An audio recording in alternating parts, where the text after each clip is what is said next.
we are in 2.7K, 50 frames per second with image stabilisation turned on, because apparently it can do that.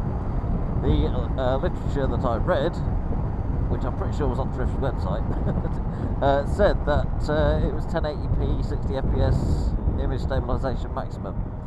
But here we are, 2.750, so whatever. So the downside with having the image stabilisation on, which appears to actually work fairly well, it's better than I expected, I'll be honest. It narrows the field of view yet again. So it's down to, I think it narrows it down to 115 degrees, which is just not what you want from an action camera, really, is it? However, yes, yeah, let me just note on the stabilisation, yeah. What I thought it was going to be was like more of a kind of software-based stabiliser, which tends to make the image, when it's active, it tends to make the image look quite wobbly, and you're watching it, you almost feel drunk. It's that kind of effect. You don't get that on my Sony because it's more of a natural stabilisation.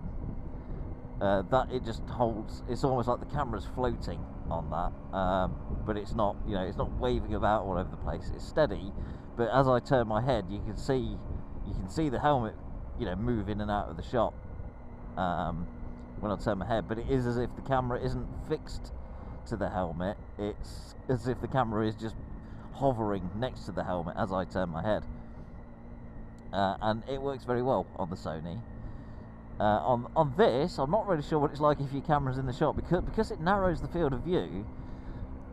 The edge of my helmet is only just showing it without stabilisation on, in the 140 degree FOV. But with the stabilisation on and with it narrowing it down, it's actually cropped the side of a helmet out of the shot naturally anyway. So I'm not sure how bad it would look if your camera mounting placement was different, somewhere where it would get a bit of your helmet in the shot.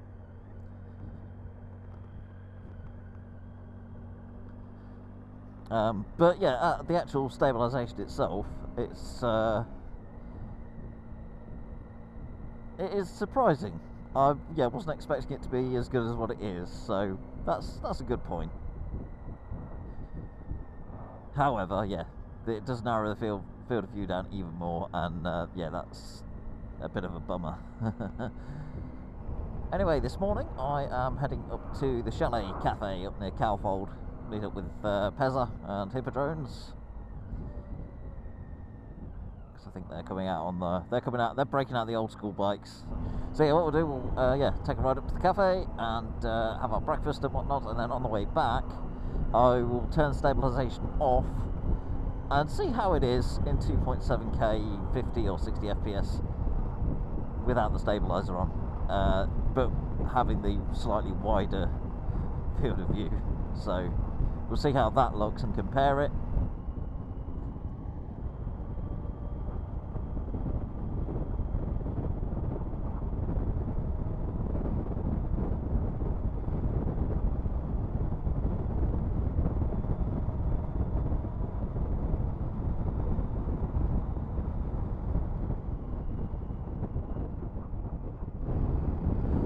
Okay, here we are. Let's see if I'm a little bit early, I think, so I assume I'm the first lot here, maybe. See if we recognise anybody.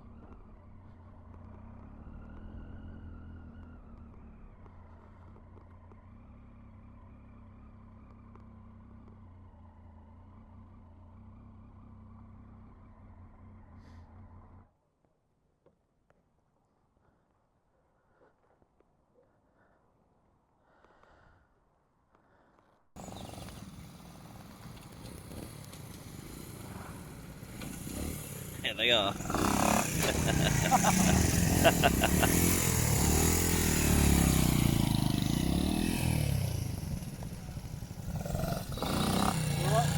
All right. Yeah. Yeah, they made it here, but will they start to make it back?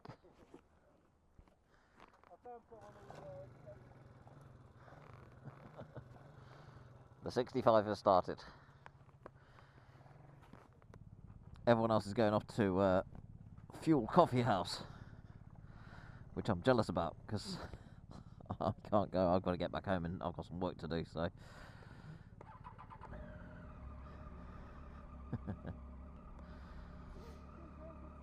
Adieu. See you next time. And the CB started.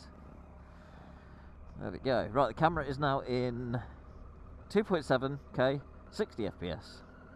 No stabilisation, so we'll see if it's any better having that slightly wider FOV,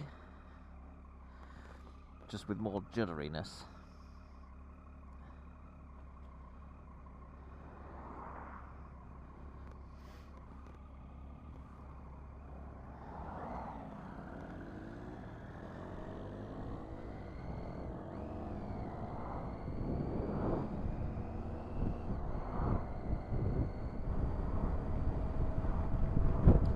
So yes, had a nice bit of breakfast at the chalet.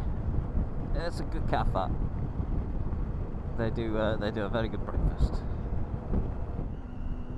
Yes, jealous that they get to go to Fuel and they can have a very nice hot beverage there. Fuel is also a very good, yeah, very good little cafe, and they do some good burgers there as well. Anyway, hopefully this video footage will give you a good idea of the differences. In fact, I'll see if I can be clever and do a side-by-side video. Unfortunately, we're going the opposite direction to what we were earlier, so it won't really look right. I could, if I had more time, I'd ride the same bit of road in the same direction, then put the clips side by side or something to see the difference. But yeah, we'll just do a side by side split screen of what it's like, get an idea of what it's like in comparison.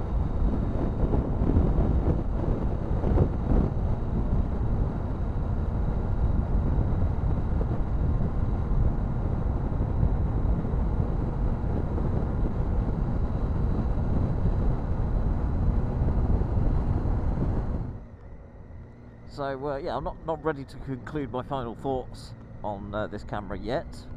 Obviously, I still need to see the 2.7K footage that we just shot. But initially, the only real issue with this camera I'm finding is the field of view is too narrow. So far, that's my only real problem, and at the minute, I don't understand why Drift narrowed the field of view down from like 170 degrees, I think, that the Ghost S would shoot in. Since the Ghost X, they narrowed it, and I think the Ghost 4K was also a narrow field of view, if I remember correctly. I'm not sure on that one because I've never owned a Drift 4K. But yeah, it does seem a bit too narrow for its intended purpose of being a helmet camera, and I imagine it's a similar issue for most sort of intended applications of it, general extreme sports and that sort of thing. I don't know. I don't really do any other extreme sports, so I don't know if it's that's the sort of thing or not. But I imagine most things you want a good sort of wide angle. But anyway, I'm not sure what the reasons were, but that's what it is. Now, if they could come out with a wide-angle lens kit for it, maybe, because the lenses are interchangeable, aren't they? You can buy replacement lenses, so maybe if they develop a wide-angle lens, have it as an optional, at least an optional upgrade that you can buy. Maybe that's the solution to make it the perfect camera for motorvlogging. Because it ticks all the other boxes. It's, you know, good size, slim form factor, easy audio setup. There's no silly adapters and things you need. Obviously, the mounting system to your helmet is brilliant. Good long battery life. Several shooting modes. Video tagging. DVR mode. Everything else is, you know, it's got great features. Just seems to be let down by this lens. I mean, the picture quality can't fault the picture quality from what I've seen. But anyway, I will leave my final thoughts to do like a full conclusive video in a few weeks' time, because we still need to make sure that this is reliable. So far, I've had no problems. It's recorded every time. It's not corrupted any footage. It's nothing like that. It's not stopped recording for no reason. It's shown no signs of the some of the older drift problems that you could sometimes get. So far, so good. So for me at the minute, from a content creating point of view, this is not the camera to use, in my opinion. So for me, this would be more used as a secondary camera angle. It'll probably do alright with that as a rear-facing camera or something like that. Again, something else we'll have to try out. So if I'm going out and I know I want to make a video, I will be using the Sony camera still. But as a day-to-day sort of camera always on recording kind of thing, just for commuting and whatever else, I think it should be okay for that.